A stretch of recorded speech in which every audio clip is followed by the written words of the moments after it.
எனக்கு சொந்த பேர் பழனிசாமி. இந்த பேரை சிவகுமார்னு மாற்றி வச்சது சரவண சார். அவர் ஞாபகமாக தான் என் மகன் சூர்யாவுக்கு ஒரிஜினல் பேர் சரவணன் நான் பேர் வச்சேன். இந்த ஸ்டுடியோவில் நடிக்காத நடிகர்களே கிடையாது. வைஜெயந்திமாலாவை அறிமுகப்படுத்துனாங்க, சிவாஜி அறிமுகப்படுத்துனாங்க, கமல்ஹாசன் அறிமுகப்படுத்துனாங்க, என்னை அறிமுகப்படுத்துனாங்க, எஸ் ராஜேந்திரன் அறிமுகப்படுத்துனாங்க.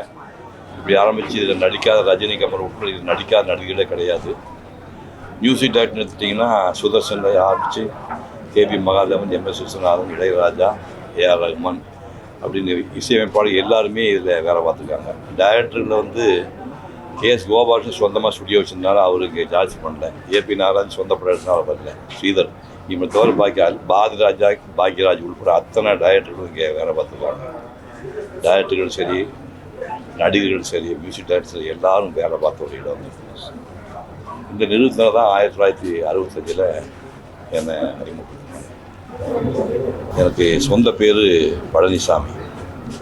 இந்த பேரை சிவகுமார்னு மாற்றி வச்சது சரவண சார். சரவண சார் தான் அண்ணன் தம்பி 4 பேர் இருந்தால் கூட எனக்கு இந்த பேரை வந்து சிவகுமார் வச்சது சரவண சார். அவர் ஞாபகமாக தான் என் மகன் சூர்யாவுக்கு ஒரிஜினல் பேர் சரவணன் நான் பேர் வச்சேன். முதல் படத்தில் ஒரு முக்கியமான லவ் சீன் ஒரு 500 அடி வரும். அந்த லவ் சீன் போயிடுச்சு. அதுக்கப்புறம் பார்த்தா இந்த படத்துலேயே நான் வந்து 3 சீன் 4 சீன் தொக்கடா சீன் தான் வர மாதிரி இருக்கும். அப்போ நான் அந்த மாணிக்கம் ரெக்கார்டிங் தியேட்டர் பக்கத்தில் நின்று அழுதுட்டு இருந்தேன். அப்போ சரவணன் சார் வந்தார்.